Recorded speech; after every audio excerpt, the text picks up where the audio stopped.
that last 10 years? It's 10 years since Radha had both corneas, the front part of her eyes, replaced in separate operations. She told me that before that she was slowly going blind. Even for someone like you with your medical background, was it quite a daunting thought that you were going to have surgery on your eyes? Yes, it was very daunting because it seemed like a very drastic thing for blurred vision, but I was lucky enough to have it done in 2015, and I'm always grateful to the two families that said yes to donation, and because of them I've been an ICU doctor, I've worked through the COVID pandemic, and I lead the life that I wish to. When the first eye was done, I remember being able to drive in 6 weeks' time and noticing the colours of the leaves in Pollock Park in Glasgow where I live, and actually it was the colours that I realised that I had actually been looking at the world through a foggy windscreen for so long.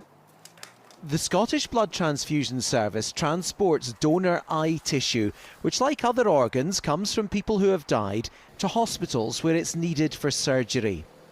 The work in the labs here supports around 200 to 300 cornea transplants in Scotland every year. But what's holding them back is a lack of donors. They say often relatives are squeamish about the idea.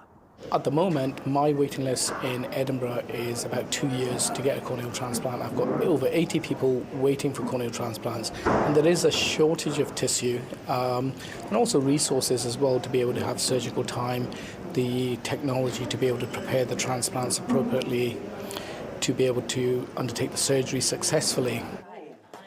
The Scottish Government has announced an extra 6 staff are being employed in the Central Belt to work with families to ensure conversations are had about permission for donation and sensitively handle the procedure after death. When I told people that I had it done, a number of them said, oh, I would have donated my organs, but I wouldn't have said yes to donation of my corneas. And they've told me that since they've heard my story, they've gone back and ticked that box on the organ donor register that they were willing to donate their corneas as well.